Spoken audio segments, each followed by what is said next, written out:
Assalamualaikum warahmatullahi wabarakatuh. Halo semua, saya Napus Putorini dari Fakultas Ilmu Komunikasi Universitas Ibnu Khaldun Jakarta. Jadi sekarang saya akan mengajak ngobrol masyarakat Jakarta Utara terkait isu politik di tahun 2024 nanti. Kira-kira gimana pendapat masyarakat? Langsung aja yuk. Mungkin gue perkenalan dulu. Hai, saya Via. Oke, Mbak Via. Berhubung di tahun 2024 nanti itu akan ada pemilihan presiden baru, aku mau ngajak Mbak Via sedikit ngobrol-ngobrol ya tentang isu politik yang akan datang nanti. Aku mau kasih Mbak Via beberapa pertanyaan dan Mbak Via bisa langsung jawab aja sesuai dengan jawaban. Yang pertama nih, Mbak Via udah tahu belum sih kalau di tahun 2024 nanti itu akan ada pemilihan presiden baru dan Pak Jokowi nggak bisa mencalonkan lagi. Ya udah tahu. Oke, terus kalau dilihat dari pemerintahan Pak Jokowi ini, menurut Mbak Via apa sih program yang seharusnya masih dilanjutkan? Untuk program yang masih ada saya, menurut saya sih kayak prakerja gitu. Soalnya kan itu membantu remaja-remaja yang belum tahu skillnya untuk lebih mendalami skillnya dengan program latihan yang gratis gitu kan. Jadi dia bisa melamar kerja dengan skill yang udah dia pelajari. Terus kan kalau pemerintahan ini nggak ada yang 100% sempurna ya, pasti ada aja kekurangan ataupun kelebihan. Dan kalau untuk pembelajaran berikutnya nih di tahun berikutnya itu, menurut kakak apa sih yang belum ada atau yang seharusnya ditambahkan di pemerintahan Pak Jokowi ini? Kalau untuk yang mungkin diperbaiki sih kayak program Kartu Indonesia Pintar kan nggak merata tuh. Kadang ada yang mampu malah dapat, sementara yang kurang mampu malah nggak dapat soalnya nggak masuk kriteria katanya. Terus kalau menurut Mbak Fia sendiri, lebih penting mana sih presiden yang lebih merakyat atau yang lebih gagah atau yang lebih cerdas? Komunitas sih lebih merakyat, soalnya dia jadi mau belusukan ke daerah-daerah gitu dan tahu apa yang dialami masyarakat sebenarnya. Terus kalau kriteria presiden Mbak Fia sendiri itu gimana sih? Yang pasti sih dia merakyat kan, cerdas, terus cepat tanggap, jadi dia bisa menanggulangi keluhan masyarakat yang masuk. Terus ada nggak sih tokoh yang menjadi kriteria dari Mbak Fia? Kalau menurut saya sih Pak Ganjar sama Pak Ridwan, soalnya dapat lihat dari pembangunan yang udah dia lakukan ya, kelihatan aja. Terus kalau menurut Mbak Fia nih, Indonesia itu lebih baik dipimpin dari partai apa sih? Kalau menurut partai sih saya nggak terlalu ya, soalnya menurut orangnya aja yang memimpin kan. Kalau partai kan dia cuma organisasi, ke orangnya aja sih. Jadi tergantung dari orangnya ya. Oke. Terus apa nih harapan Mbak Fia di tahun pemerintahan selanjutnya atau di 2024 nanti? Menurut saya sih korupsi harus segera ditanggulangi, dan untuk orang yang korupsi tuh hukumannya tuh harus diganjar lah, jangan ya. Kalau yang kemarin-kemarin kan kayaknya kurang gitu. Oke. Cukup sih untuk pertanyaannya. Terima kasih banyak ya Mbak Fia udah meluangkan waktunya untuk menjawab pertanyaan yang udah aku paparkan. Terima kasih banyak ya. Lanjut Kak. Halo. Halo. Mungkin boleh perkenalan dulu kali ya. Halo, nama aku Riri. Oke Kak Riri, aku mau ngajak ngobrol sedikit nih tentang isu politik karena kan berhubung di tahun 2024 nanti itu akan ada pemilihan presiden baru. Jadi aku mau kasih Kak Riri beberapa pertanyaan ya. Oke, Kakak apa udah tahu nih di tahun 2024 nanti akan ada pemilihan presiden dan Pak Jokowi itu nggak bisa mencalonkan lagi. Ya, aku tahu. Oke, melihat pemerintahan dari Pak Jokowi, menurut Kakak program apa sih yang harusnya dilanjutkan? Mungkin program APBN yang fokus dan tepat sasaran ya, karena itu memiliki manfaat pada ekonomi dan meningkatkan kesejahteraan rakyat. Oke. Dan kalau pemerintahan itu kan nggak ada yang 100% sempurna gitu ya, dan pasti ada kekurangan ataupun kelebihan. Dan menurut kakak apa sih yang perlu ditambahkan atau yang belum ada di pemerintahan Pak Jokowi ini? Kalau menurut aku mau untuk pemerintahan selanjutnya itu lebih meningkatkan lagi lapangan pekerjaan yang ada di Indonesia ini, karena dilihat dari saat ini lapangan pekerjaan itu lebih minim dibandingkan jumlah rakyat yang ada di Indonesia saat ini. Terus nih, menurut kakak mana sih sosok presiden yang kakak mau, yang lebih merakyat atau yang lebih gagah atau yang lebih cerdas? Cerdas, karena kalau dia cerdas dia bisa menguasai segalanya. Oke.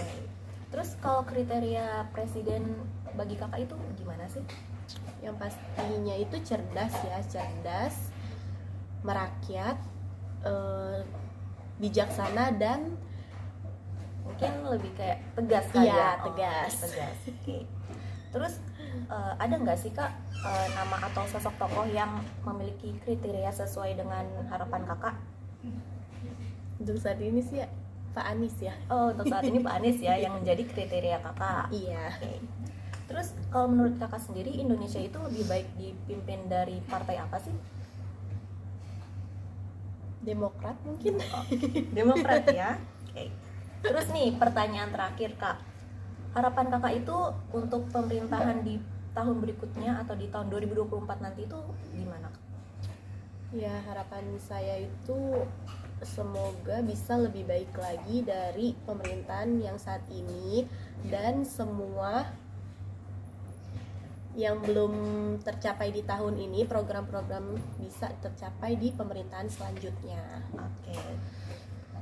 Oke, terima kasih banyak ya Kak untuk waktunya. Aku udah Oke. nanya beberapa pertanyaan nih mengenai pemilihan presiden di tahun 2024 nanti. Terima kasih banyak ya Kak untuk waktunya. Oke. Sampai jumpa. Dah. Halo.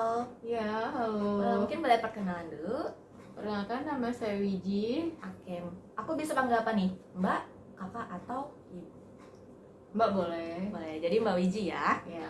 Oke, aku mau ngajak Mbak Wiji ngobrol seputar isu politik di tahun 2024 nanti nih. Karena kan berhubung di tahun 2024 nanti itu akan ada pemilihan presiden baru. Jadi aku mau kasih Mbak Wiji beberapa pertanyaannya. Boleh. Oke. Mbak Wiji udah tahu belum sih kalau di tahun 2024 nanti itu akan ada pemilihan presiden baru dan Pak Jokowi itu nggak bisa mencalonkan lagi. Ya, tahu. Oke, kalau melihat pemerintahan dari Pak Jokowi, menurut Mbak Wiji apa sih program yang seharusnya masih dilanjutkan? Menurut saya infrastruktur ya, karena dia lebih penting untuk menjangkau antar daerah gitu sih.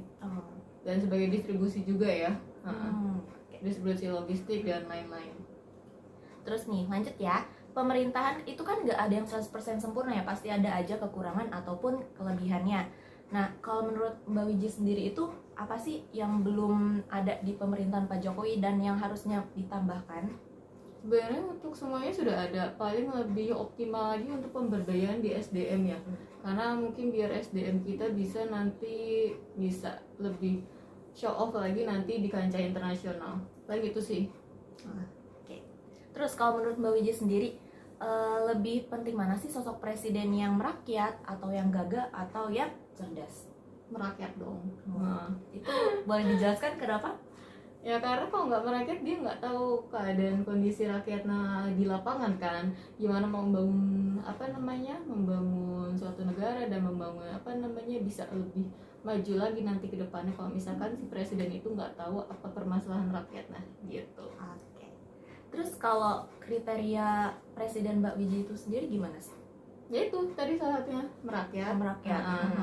Ya pasti harus tahulah, dari kan kita negara kepulauan kan, dari Sabang sampai Merauke, dan itu kita harus tahu masalah setiap daerah itu kan pasti punya problem masing-masing, dan itu kalau bisa ya presiden harus mengetahui di lapangan masalahnya setiap daerah itu apa aja. Oke.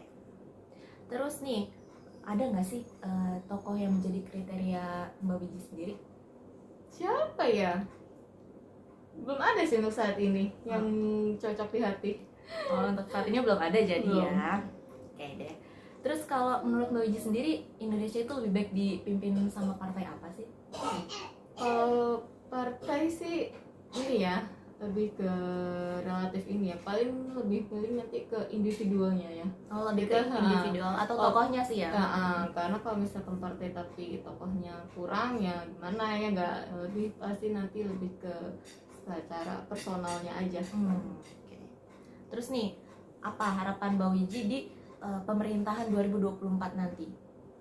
Harapannya ya semoga ya negara nanti bisa lebih maju, terus bisa lebih berkembang lagi dalam segala sumber daya manusianya, ekonominya, dan ya sumber daya manusia segala macamnya lah, semua efek. Oke.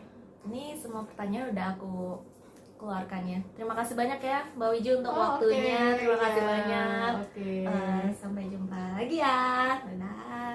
Nah, begitu deh pendapat masyarakat terkait politik 2024 nanti. Dan masyarakat juga sudah tahu kalau di tahun 2024 nanti akan ada pemilihan presiden baru. Saya sedikit tarik kesimpulan kalau masyarakat itu lebih suka atau lebih senang kepada pemimpin yang lebih mendengar aspirasinya. Dan juga segala hal yang berbau dengan sumber daya manusia itu harus tetap atau harus segera dimakmurkan. Karena dengan begitu masyarakat akan sejahtera dan bahagia. Oke, jangan lupa ya, di tahun 2024 nanti ada pemilu dan gunakan hak suara kalian.